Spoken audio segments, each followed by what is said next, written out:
ఎవరైనా తిరుపతి వెళ్ళామంటే ముందుగా ప్రసాదమేది అనే ప్రశ్న దూసుకొస్తుంది. ప్రసాదం అంటే లడ్డు. శ్రీ వెంకటేశ్వరుడు ఎంతగానో ఇష్టపడే లడ్డూ ప్రసాదాన్ని భక్తులు పరమ పవిత్రంగా భావిస్తుంటారు.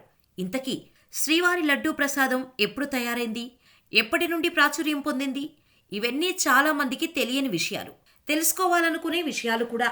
అయితే స్వామివారికి సమర్పించే నైవేద్యాలకి పెద్ద చరిత్రే ఉంది. సుప్రభాత సమయంలో స్వామివారికి వెన్నతో మొదలుపెట్టి లడ్డు, వడ, పొంగలి, దద్దోజనం, పులిహోర, వడపప్పు, మురగాన్నం ఇలా రకరకాల నైవేద్యాలను నివేదిస్తారు. తిరుమల అనగానే మనకు లడ్డూ మాత్రమే గుర్తుకు వస్తుంది. శ్రీవారికి ప్రాచీన కాలంలో నుంచి అనేక ప్రసాదాలను నివేదిస్తున్నప్పటికీ మనకి పల్లవుల కాలం నుంచే ప్రసాదాలు చరిత్రక ఆనవాళ్లు కనిపిస్తాయి. విజయనగర సామ్రాజ్యంలోని రెండవ దేవరాయలు కాలం నుండి ప్రసాదాల సంఖ్య మరింత ఎక్కువగా పెంచినట్టు ఆధారాలున్నాయి.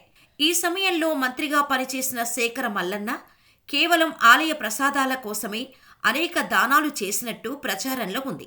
రెండవ దేవరాయల కాలంలోనే స్వామివారికి నివేదించాల్సిన ప్రసాదాలు, వాటిని స్వామివారికి సమర్పించాల్సిన సమయాన్ని ఖరారు చేసినట్టు చారిత్రక ఆధారాలు ఉన్నాయి.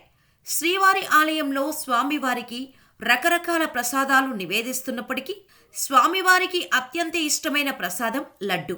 ప్రస్తుతం ఆలయంలో ఉన్న ప్రసాదాల్లో లడ్డూను పురాణ కాలం నుంచి స్వామివారికి నివేదిస్తున్నట్టు ఆధారాలు ఉన్నాయి. 1455లో సుఖీయం అప్పంను, 1460లో వడను, 1468లో అత్తిరసంను, 1547లో మనోహరపడి ప్రసాదాలను ప్రవేశపెట్టినట్టు చారిత్రక ఆధారాలు ఉన్నాయి. వీటిల్లో వడ తప్ప మిగతావేవీ ఎక్కువ రోజులు నిల్వ ఉండే అవకాశం లేదు. అయితే అది గుర్తించిన అప్పటి మద్రాసు ప్రభుత్వం తొలిసారిగా 1803 నుండి శ్రీవారి ఆలయంలో ప్రసాదాలు విక్రయించటం ప్రారంభించింది. నాటి నుంచి లడ్డూకు ముందు రూపమైన బూందీని తీపి ప్రసాదంగా విక్రయించటం ప్రారంభించారు. ఇలా అనేక విధాలుగా మారుతూ వచ్చిన ప్రసాదాల స్వరూపం చివరకు 1940లో తిరుపతి లడ్డూగా స్థిరపడింది. 12వ శతాబ్దం నాటి మానసోల్లాస గ్రంథంలో తిరుమల లడ్డూ ప్రస్తావన ఉంది. తిరుమలలో 1942 నుంచి భక్తులకు లడ్డూ ప్రసాదాన్ని అందిస్తున్నారని, మొదట్లో బూందీగా ఇచ్చే ఈ ప్రసాదం తర్వాత లడ్డూగా తయారు చేసి ఇచ్చేవారని తెలుస్తోంది. శ్రీవారి భక్తులు ఎంతో ప్రీతిపాత్రంగా భావించే లడ్డూ ప్రసాదం దాదాపు 307 సంవత్సరాల క్రిందటే మొదలైందని తెలుస్తోంది.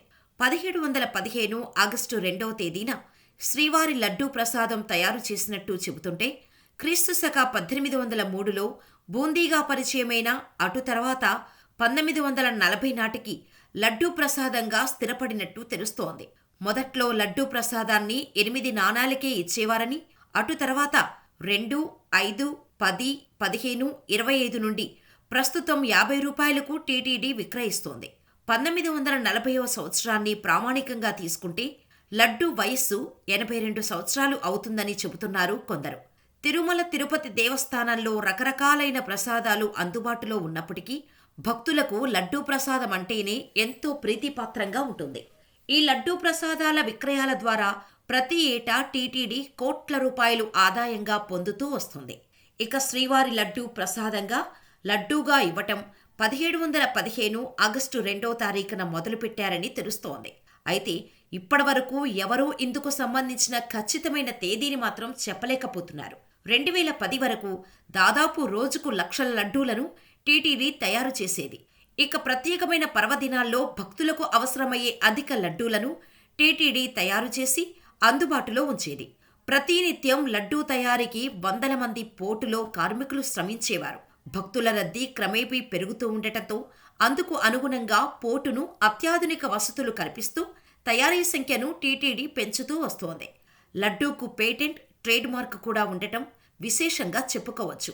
జియోగ్రాఫికల్ ఇండికేషన్స్ కార్యాలయం నుండి 2014లో రిజిస్ట్రేషన్ అవుతూ జియోగ్రాఫికల్ ఇండికేషన్ స్టేటస్ కూడా లభించింది.